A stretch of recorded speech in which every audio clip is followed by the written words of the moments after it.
संसार का असर कैसे छूटे, इस विषय में पूज्य स्वामी राम सुखदास जी कहते हैं, साधकों की प्रायः यह शिकायत रहती है कि यह जानते हुए भी कि संसार की कोई भी वस्तु अपनी नहीं है, जब कोई वस्तु सामने आती है तो उसका असर पड़ जाता है। इस विषय में दो बातें ध्यान देने योग्य हैं। एक बात तो यह है कि असर पड़े तो परवाह मत करो, अर्थात उसकी उपेक्षा कर दो। न तो उसको अच्छा समझो न बुरा समझो, न उसके बने रहने की इच्छा करो न उसके मिटने की इच्छा करो, उससे उदासीन हो जाओ। दूसरी बात यह है कि असर वास्तव में मन बुद्धि पर पड़ता है, आप पर नहीं पड़ता। अतः उसको अपने में मत मानो। किसी वस्तु से राग होने पर भी संबंध जुड़ता है और द्वेष होने पर भी संबंध जुड़ता है।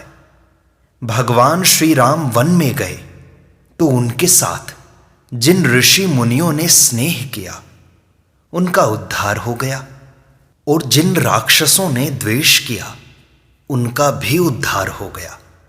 पर जिन्होंने न राग किया न द्वेष किया उनका उद्धार नहीं हुआ, क्योंकि उनका संबंध भगवान के साथ नहीं जुड़ा। इसी तरह संसार का असर मन में पड़े तो उसमें राग द्वेष करके उसके साथ अपना संबंध मत जोड़ो। आप भगवान के भजन साधन में लगे रहो। संसार का असर हो जाए तो होता रहे, अपना उससे कोई मतलब नहीं। इस तरह उसकी उपेक्षा कर दो। जैसे आप कुत्ते के मन के साथ अपना कोई संबंध नहीं मानते, ऐसे ही अपने मन के साथ भी अपना कोई संबंध मत मानो। कुत्ते का मन और आपका मन एक ही जाति के हैं।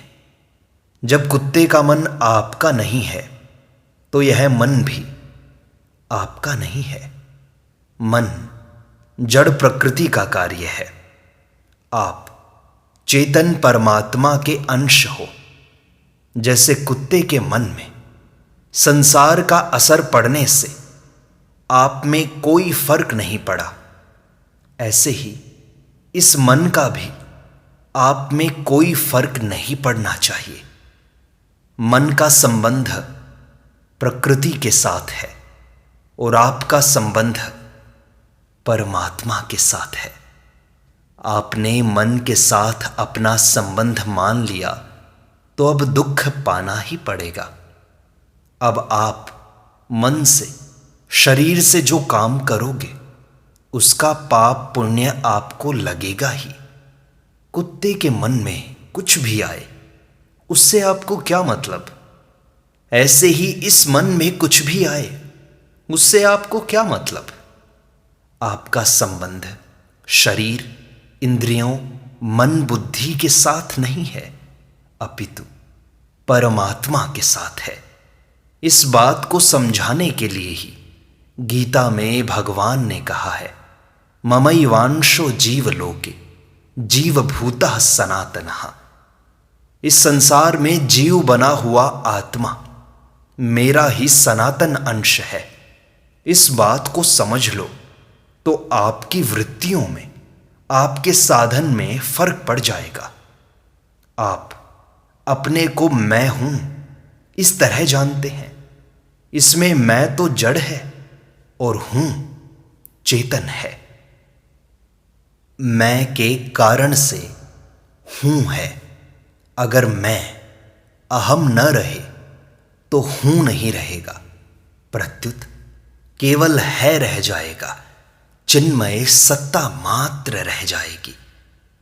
इसी बात को गीता में भगवान ने कहा है कि जब साधक निर्मम निरहंकार हो जाता है तब उसकी स्थिति ब्रह्म में हो जाती है। एषा ब्राह्मी स्थिति। अहंकार हमारा स्वरूप नहीं है। अहंकार अपरा प्रकृति है और हम परा प्रकृति हैं। हम अलग हैं, अहंकार अलग है। जैसे जागृत और स्वप्न में अहंकार जागृत रहता है, पर सुषुप्ति में अहंकार जागृत नहीं रहता, प्रत्युत अविद्या में लीन हो जाता है। सुषुप्ति में अहंकार न रहने पर भी हम रहते हैं। हमारा स्वरूप अशरीरी है। जैसे भगवान अव्यक्त हैं, ऐसे ही उनका अंश होने से हम भी स्वरूप से अव्यक्त हैं। अव्यक्त मूर्ति का अंश भी अव्यक्त मूर्ति ही होगा। यह शरीर तो भोगने का स्थान है। जैसे हम रसोई घर में बैठकर भोजन करते हैं, ऐसे ही हम शरीर में रहकर कर्मफल भोगते हैं। इसलिए साधक को यह बात अच्छी तरह समझ लेनी चाहिए कि मैं अव्यक्त निराकार रूप हूं, मनुष्य रूप नहीं हूं। साधन करने वाला शरीर नहीं होता। इसीलिए हम कहते हैं कि मैं बचपन में जो था वही मैं आज हूं। बचपन से लेकर आज तक हमारे शरीर में इतना फर्क पड़ गया कि पहचान भी नहीं सकते। फिर भी हम वही हैं। बचपन में मैं खेला करता था, बाद में पढ़ता था, वही मैं आज हूं। शरीर वही नहीं है। शरीर तो एक क्षण भी वही नहीं रहता, निरंतर बदलता रहता है। जो नहीं बदलता वही साधक है। बदलने वाला साधक नहीं है। साधक योग भ्रष्ट होता है तो वह दूसरे जन्म में श्रीमानों के घर में जन्म लेता है अथवा योगियों के घर जन्म लेता है। शरीर तो मर गया, जला दिया गया, फिर श्रीमानों अथवा योगियों के घर कौन जन्म लेगा? वही जन्म लेगा जो शरीर से अलग है।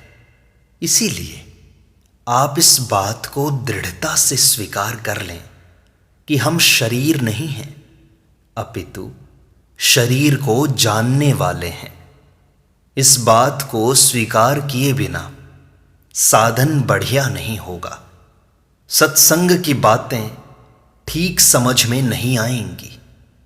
शरीर तो प्रतिक्षण बदलता है, पर आप महासर्ग और महाप्रलय होने पर भी नहीं बदलते, अपितु ज्यों के त्यों एक रूप रहते हैं।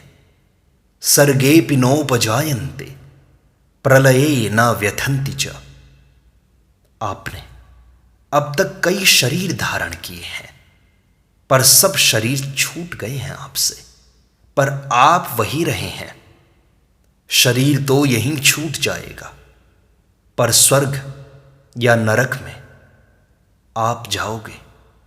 मुक्ति आपकी होगी। भगवान के धाम में आप पहुंचोगे। तात्पर्य है कि आपकी सत्ता, आपका स्वरूप शरीर के अधीन नहीं है। अतः शरीर के रहने अथवा न रहने से आपकी सत्ता में कोई फर्क नहीं पड़ता। अनंत ब्रह्मांड हैं, अनंत सृष्टियां हैं, पर उनका आप पर रत्ती भर भी फर्क नहीं पड़ता। केश जितनी चीज भी आप तक नहीं पहुंचती। ये सब मन बुद्धि तक ही पहुंचती हैं। प्रकृति का कार्य मन बुद्धि से आगे जा सकता ही नहीं। इसीलिए अनंत ब्रह्मांडों में केश जितनी चीज भी आपकी नहीं है। आपके परमात्मा हैं और आप परमात्मा के हो। साधन करके आप ही परमात्मा को प्राप्त होंगे। शरीर प्राप्त नहीं होगा। शरीर तो यहीं रह जाएगा, जल जाएगा, क्षीण हो जाएगा, नष्ट हो जाएगा। इसलिए साधन करते हुए ऐसा मानना चाहिए कि हम निराकार हैं, साकार नहीं है, शरीर नहीं है। आप मकान में बैठते हैं तो आप मकान नहीं हो जाते। मकान अलग है, आप अलग हैं। मकान को छोड़कर आप चल दोगे, फर्क आप में पड़ेगा, मकान में नहीं। ऐसे ही शरीर यहीं रहेगा, आप चल दोगे, पाप पुण्य का फल आप भोगोगे, शरीर नहीं भोगेगा। मुक्ति आपकी होगी, शरीर की नहीं होगी। शरीर तो एक दिन मिट्टी हो जाएगा, पर आप वास्तव में मिट्टी नहीं होंगे। हमारा क्या स्वरूप है, आपका क्या स्वरूप है, आत्मा का क्या स्वरूप है, इस बात को गीता ने स्पष्ट रूप से बताया है। श्री भगवान गीता के दूसरे अध्याय में कहते हैं, अच्छेद्योयम अदाह्योयम अक्लेद्यो अशोष्य एव च नित्यः सर्वगतः स्थाणुः अचलोयम सनातनः अव्यक्तोयम अचिन्त्योयम अविकार्योयम उच्यते तस्मादेवं विदित्वैनं नानुशोचितुमर्हसि।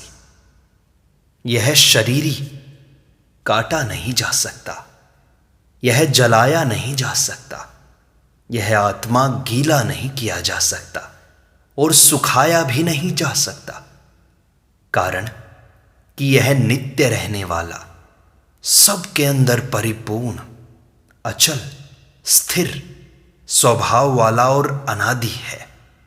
यह देही प्रत्यक्ष नहीं दिखाई देता, यह चिंतन का विषय नहीं है और यह निर्विकार कहा जाता है। अतः इस देही को ऐसा जानकर शोक नहीं करना चाहिए। प्रत्येक मनुष्य चाहता है कि मैं कभी मरूं नहीं, अमर हो जाऊं, मैं सब कुछ जान जाऊं और मैं सदा सुखी रहूं। ये बातें, ये इच्छाएं मूल में सत, चित और आनंद की इच्छा है, परंतु वह इस वास्तविक इच्छा को शरीर की सहायता से पूरी करना चाहता है, क्योंकि स्वयं परमात्मा का अंश होते हुए भी वह शरीर, इंद्रियां, मन, बुद्धि को अपना मान लेता है। परंतु वास्तव में मनुष्य अपनी वास्तविक इच्छा को शरीर और संसार की सहायता से कभी भी पूरी नहीं कर सकता, कारण कि शरीर तो नाशवान है, इसलिए उसके द्वारा कोई मरने से नहीं बच सकता। शरीर जड़ है, इसलिए उसके द्वारा ज्ञान नहीं हो सकता। शरीर प्रतिक्षण बदलने वाला है, इसलिए उसके द्वारा कोई सुखी नहीं हो सकता। इसलिए मनुष्य में जो सत, चित और आनंद की इच्छा है, उसकी पूर्ति शरीर से असंग होने पर ही हो सकती है। इस वास्तविक इच्छा की पूर्ति में शरीर लेश मात्र भी साधक अथवा बाधक नहीं है, प्रत्युत शरीर का संबंध ही इसमें बाधक है। इसलिए शरीर से सर्वथा संबंध विच्छेद होने पर साधक क्रिया और पदार्थ से असंग हो जाता है। क्रिया और पदार्थ दोनों प्रकृति के कार्य हैं। क्रिया और पदार्थ से असंग होने पर साधक की वास्तविक इच्छा पूरी हो जाती है। वास्तविक इच्छा की पूर्ति होने पर साधक की सत, चित, आनंद रूप स्वरूप में अपने आप स्थिति हो जाती है। स्वरूप में स्थिति होने पर लौकिक साधन, कर्मयोग तथा ज्ञान योग इनकी सिद्धि हो जाती है। फिर स्वरूप जिसका अंश है, उस परमात्मा को अपना मानने से, उसके शरणागत होने से अलौकिक साधना भक्ति योग की सिद्धि हो जाती है, अर्थात परम प्रेम की प्राप्ति हो जाती है। परम प्रेम की प्राप्ति में ही मनुष्य जन्म की पूर्णता है, क्योंकि लौकिक साधना की सिद्धि में तो अहम की सूक्ष्म गंध रह सकती है, पर अलौकिक साधना की सिद्धि में अहम की सूक्ष्म गंध भी मिट जाती है। इसलिए साधक को आरंभ से ही इस सत्य को स्वीकार कर लेना चाहिए कि मैं शरीर नहीं हूं, शरीर मेरा नहीं है और शरीर मेरे लिए नहीं है। कारण कि मैं परा प्रकृति चेतन हूं, जो कि परमात्मा का अंश है, और शरीर संसार अपरा प्रकृति है, जड़ है। अपरा प्रकृति अपनी पूरी शक्ति लगाकर भी हमारी वास्तविक इच्छा, जो कि सत चित और आनंद की है, उसकी पूर्ति नहीं कर सकती। ये संसार हमें अमर नहीं बना सकता, हमारा अज्ञान नहीं मिटा सकता और हमें सदा के लिए सुखी नहीं कर सकता। एक साधक ने स्वामी जी से प्रश्न पूछा कि महाराज जी, सत्संग में ऐसी बातें सुनते हुए भी जब व्यवहार करते हैं तब राजी नाराज हो जाते हैं, संसार का असर पड़ जाता है, तो क्या करें? महाराज जी ने कहा, व्यवहार में राजी नाराज हो जाते हैं तो यह बालकपना है। बच्चे खेलते हैं तो वे मिट्टी इकट्ठी करके पहाड़ मकान इत्यादि बना लेते हैं और उसमें लाइन खींच देते हैं कि इतनी जमीन मेरी है, इतनी तुम्हारी है। दूसरा बच्चा जमीन ले लेता है तो लड़ने लग जाते हैं कि तुमने हमारी जमीन कैसे ले ली, यह तुम्हारी नहीं हमारी है। कोई बड़ा आदमी आकर कहता है कि बच्चों लड़ते क्यों हो? वे कहते हैं कि हमने पहले लकीर खींची है, इसलिए यह हमारी जमीन है। वह आदमी कहता है कि अच्छा तुम ऐसा ऐसा कर दो, तो दोनों राजी हो जाते हैं। इतने में माँ बुलाती है कि अरे बच्चों आओ, भोजन का समय हो गया। तो बच्चे झट से उठकर चले जाते हैं। अब उनका जमीन से कोई मतलब नहीं। इसी तरह हम कहते हैं कि धन संपत्ति हमारी है, जमीन हमारी है, इत्यादि इत्यादि। वास्तव में न हमारी है न तुम्हारी है, यह तो खेल है, तमाशा है। एक दिन धन संपत्ति जमीन इत्यादि सबको छोड़कर जाना पड़ेगा। इनकी याद तक नहीं रहेगी हमें, और यहां हम लड़ रहे हैं इनके लिए। पिछले जन्म में हमारा कौन सा घर था, कौन सा कुटुंब था, अब याद है क्या? नहीं है ना। इस तरह संसार की कोई भी वस्तु व्यक्तिगत नहीं है। जैसे धर्मशाला सबके लिए होती है, ऐसे ही ये संसार सबके लिए है। इसलिए मकान वही रहते हैं, जमीन वही रहती है, पर आदमी बदलते रहते हैं। इन बातों की तरफ आपका ध्यान जाना चाहिए। सत्संग करने वालों का इन बातों की तरफ ध्यान नहीं जाएगा तो फिर किसका जाएगा? सत्संग भी करते हो और राग द्वेष भी करते हो, तो वास्तव में सत्संग किया ही नहीं तुमने, सत्संग सुना ही नहीं तुमने, सत्संग को समझा ही नहीं, सत्संग की हवा ही नहीं लगी तुम्हें। सत्संग में राग द्वेष काम क्रोध कम नहीं होंगे तो फिर कैसे कम होंगे? यदि आपके भावों में आचरणों में फर्क नहीं पड़ा तो क्या सत्संग किया? कोरा समय खराब किया है बस। सत्संग करे और फर्क नहीं पड़े, यह हो ही नहीं सकता। सत्संग करेगा तो फर्क जरूर पड़ेगा। फर्क नहीं पड़ा तो असली सत्संग मिला नहीं है। असली सत्संग मिले तो फर्क पड़े बिना रह सकता ही नहीं। इस प्रकार इस सत्संग का यह भाग यहीं संपूर्णता को प्राप्त होता है। शेष अगले अंक में।